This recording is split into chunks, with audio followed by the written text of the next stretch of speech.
राज्याचे महसूल मंत्री आदरणीय चंद्रशेखर बावनकुळे साहेब यांनी चांगले ऐतिहासिक निर्णय शेतकऱ्यांच्या बाबतीमध्ये या महाराष्ट्रामध्ये घेतले गेलेले। पहिल्यांदा या राज्याला गतिमान महसूल मंत्री खऱ्या अर्थानं त्यांच्या रूपाने मिळाला असं म्हटलं तर वावगं ठरणार नाही। तुकडेबंदी कायदा असेल, पानंद रस्ते असतील, शेत मोजणीचा कृती कार्यक्रम असेल, शासन आपल्या दारी कार्यक्रम असेल, खऱ्या अर्थानं शेतकऱ्याच्या बांधावरती प्रांतापासून तहसीलदार पासून मोजणी ऑफिस पर्यंत सगळ्यांना उभा केलं। परंतु काही अधिकारी नाराज असल्याचं वर्तमानपत्रात आणि वेगवेगळ्या ह्याच्या माध्यमातून आम्हाला समजत आहे। मी राज्यातल्या शेतकऱ्याच्या वतीनं आदरणीय बावनकुळे साहेबांना पाठिंबा देत आहे।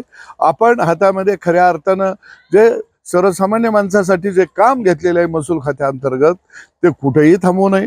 हे नोकरदार जर नोकरी सोडणार असतील तर निश्चितपणानं एक शेतकऱ्याचा नेता म्हणून मी स्वागत करतो। निम्म्या पगारावरती विना परमनंट आम्ही तरुण होतकरू या राज्यामध्ये प्रशासनामध्ये महसूल खात्याच्या द्यायला तयार आहोत। परंतु काम चुकारो या अधिकाऱ्यांना भीक घालू नये। जनता बावनकुळे साहेब आपल्या बरोबर आहे।